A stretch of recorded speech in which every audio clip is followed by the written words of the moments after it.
Halo semua, ayo bikin AI kita sendiri bersama Ngoding AI. Kita akan balik lagi ke yang atas di sini. Kita akan punya persamaan ya di sini. Nah, persamaan ini kita mau gambar nih kurvanya.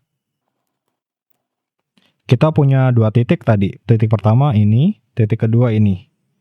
X sama dengan 2, Y-nya itu 4. Ketika fx sama dengan 5, Y-nya itu 22 gitu. Kita akan bahas di notes berikutnya. Di sini saya akan bahas subtopik baru yang namanya adalah derivatif atau turunan. Dengan turunan ini kita itu bisa coba menebak gambarnya gitu. Misal tadi kan kita punya fungsi ya, fx sama dengan x pangkat 3 minus 6x kuadrat plus 9x plus 2 ya. Ini kan tadi fungsinya tadi ya. Tadi dia melewati dua titik ya. Titik pertama itu 2,4, titik kedua 5,22. Kita akan coba gambar kurvanya, tapi dengan kalkulus. Pertama, ada konsep yang namanya derivatif atau turunan. Nanti teman-teman bisa coba belajar juga tentang derivatif ya. Saya mungkin belum bahas secara lengkap. Mungkin kalau misalnya nanti teman-teman tertarik, nanti bisa belajar di resource yang lain juga ya. Nah, untuk kurva, kita kan tadi punya kurva kan, misal kurva kayak gitu. Kurva ini pasti dia punya titik puncak atau titik minimumnya gitu. Kita namanya adalah critical point atau titik kritis. Gimana kita bisa tahu titik kritis itu di mana? Itu kita bisa pakai turunan pertama. First derivative atau turunan pertama. Kita akan coba hitung turunan pertama dari si fx ini. Biasanya kita penulisannya adalah f aksen x, atau kita bisa pakai dx dy, itu juga bisa gitu. Tapi biasanya saya pakainya f aksen x, kita turunkan x pangkat 3, 3x pangkat 2, dikurangin 6x pangkat 2, jadinya 6 kali 2, 12 ya. 12x ditambah 9. Ini adalah turunan pertama dari fungsi fx. Gimana supaya kita bisa dapat titik kritisnya? Kita bisa set f aksen x itu sama dengan 0 gitu. Ayo kita coba hitung. Berarti kita bisa tulis seperti ini. 3x kuadrat dikurangin 12x tambah 9 sama dengan 0. Ini kita bisa bagi 3 semuanya. Ini bagi 3 ya. 3. Jadi x kuadrat dikurangin 4x tambah 3 sama dengan 0 gitu. Ini kita bisa faktorkan nih. Sama dengan 0 gitu. Berarti di sini x, ini 3, ini 1, 3 kali 1, 3 kan. Biar dapatin negatif 4, ini negatif. Berarti nanti negatif 3x dikurangin negatif x gitu. Berarti negatif 4x gitu. Kita dapat faktornya di sini. Kalau udah dapat faktornya, kita bisa pakai x min 3 sama dengan 0, x sama dengan 3, atau x min 1 sama dengan 0, x sama dengan 1. Nah, ini adalah titik kritisnya. Titik kritisnya itu, kita punya dua titik kritis ya di sini ya. Berarti nanti kurvanya bakal seperti ini. X sama dengan 1 di sini ya, X sama dengan 3 di sini. Berarti titik kritisnya itu bakal ada di sini gitu. Kita bisa dapetin Y-nya. Untuk dapetin Y-nya, kita masuk ke fungsi ini lagi ya, berarti. Kita hapus ini dulu ya. F sama dengan 1. Itu sama dengan, masukin ke fungsi ini berarti 1 pangkat 3 dikurangin 6 1 pangkat 2 ditambah 9 1 tambah 2 gitu. Sama dengan 1 dikurangin 6 kali 1, 6 tambah 9 tambah 2 gitu. Negatif 6 tambah 9 Ini 3 ya. 3 tambah 1, 4 tambah 2, 6. Sama dengan 6 gitu. Berarti Fx sama dengan 1, itu Y-nya adalah 6. Berarti titiknya tuh nanti 1,6 di sini. 1, misal katakanlah ini 6 ya. Katakanlah ini 6. Kita bisa hitung F sama dengan 3. Kita bisa masukkan ke rumus ini lagi. Tapi untuk mempercepat, jadi saya sedang menghitung nilainya ya, biar gampang gitu. Ketika kita masukin 3, itu nilainya adalah 2. Jadi poinnya itu ada di 3,2. X-nya sama dengan 3, Y-nya sama dengan 2 gitu. Berarti Y-nya mungkin ada di sini. Titik ini tuh adalah titik critical point. Bisa aja kurvanya tuh nanti bakal kayak gini dan kayak gini. Atau kurvanya nanti bisa kayak gini. Bisa aja gitu.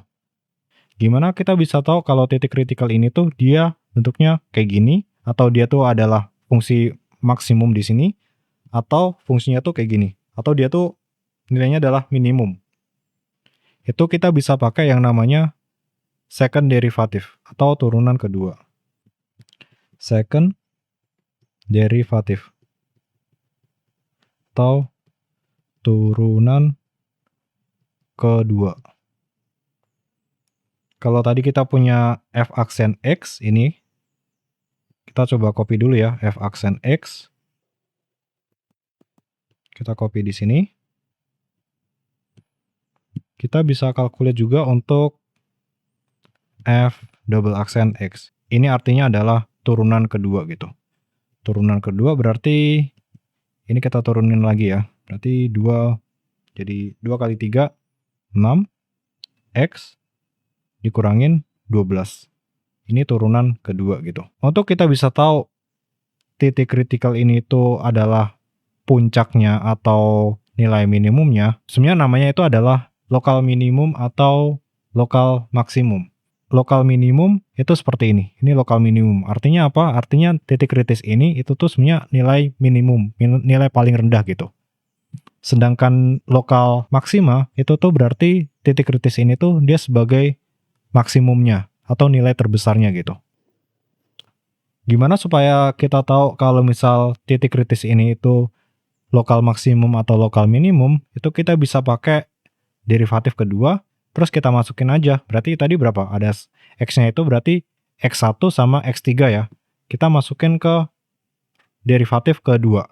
Kuncinya, kalau misal nanti nilainya itu adalah negatif, itu tuh dia lokal maksimum. Kalau nilainya positif, nanti dia itu lokal minimum.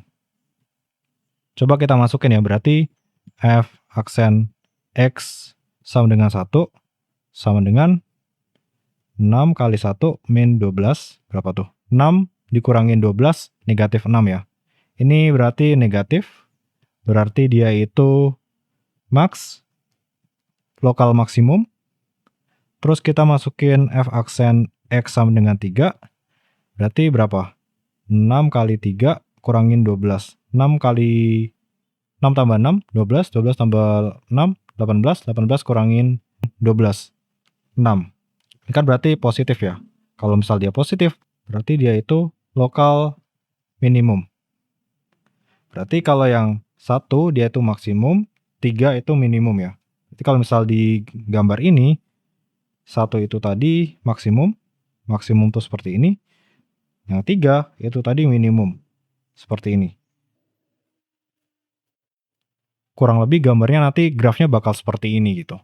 Bisa aja nanti dia nyambung gini, bisa aja nanti ini gini, gini gitu. Bisa jadi.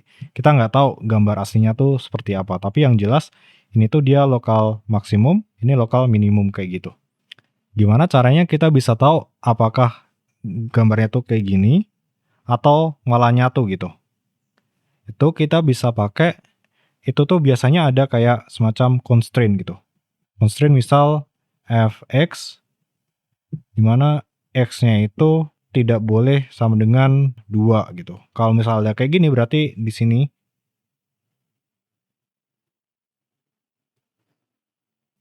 fungsinya tuh mungkin seperti ini. Tapi kalau misal dari grafnya itu nggak punya constraint, kita bisa assume kalau dia bakal nyambung kayak gini. Ya, karena kita nggak punya constraint, jadi kita assume seperti ini ya.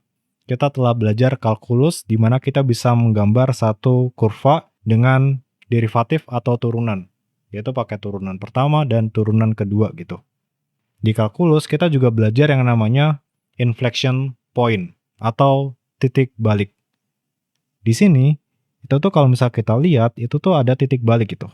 Di sini ketika dia turun, di suatu titik, dia pasti growth-nya akan berubah arah gitu. Yang tadinya itu turun, dia jadi positif kan di sini kan. Kurang lebih di sekitar sini. Gimana kita bisa ngecek si inflection point-nya ini gitu. Kita bisa cek dengan derivatif kedua set ke 0 gitu. Kita bisa cek berapa derivatif keduanya. Kita tahu ya derivatif kedua itu ini.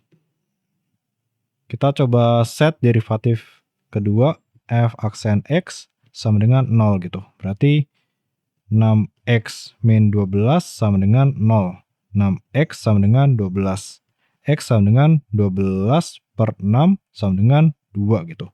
Berarti x sama dengan 2 ini tuh adalah titik inflection point gitu. Jadi kalau misal kita gambar di sini 2, di sini ini tuh adalah titik balik atau namanya inflection point gitu. Dimana yang tadinya tuh dia turun, sekarang dia mulai naik gitu di sini. Oke, kita coba recap dulu ya. Tadi kita sudah belajar satu fungsi. Nah, dari fungsi itu kita belajar turunan pertama, kita juga belajar turunan kedua, di mana turunan pertama kita pakai untuk mencari titik kritis dengan kita set f aksen x sama dengan 0, terus nanti kita bisa dapat x-nya berapa. Setelah dapat x-nya, kita bisa cek y-nya berapa, nanti kita bisa dapat titik kritisnya di sini. Setelah dapat titik kritisnya, kita cek apakah dia titik kritisnya itu adalah maksimum atau minimum. Itu kita bisa pakai si second derivative atau turunan kedua. Ini rumusnya. Turunan kedua. Dimana turunan kedua itu nanti kalau misal kita masukin x sama dengan titik kritisnya, kayak misal x sama dengan 1 atau x sama dengan 3, nanti kita bisa dapat apakah dia tuh nilainya negatif atau positif. Kalau misal nilainya itu negatif, berarti nanti dia akan jatuhnya adalah max atau lokal maksimum di sini. Kalau misal nilainya positif, berarti kurvanya adalah minimum atau lokal minimum di sini. Terus kita juga belajar tentang inflection point. Inflection point itu ketika kita set f double aksen x sama dengan 0, kalau misal kita set itu, nilainya yang kita dapat adalah 2 gitu. Jadi 2 ini dia itu sebenarnya adalah inflection point atau titik balik, di mana awalnya tuh tadi turun, terus di titik 2 itu adalah titik balik, dia dari turunan menjadi naikan gitu. Cukup mudah kan belajar kalkulus? Sebenarnya kita masih ada satu topik lagi, yaitu adalah integral.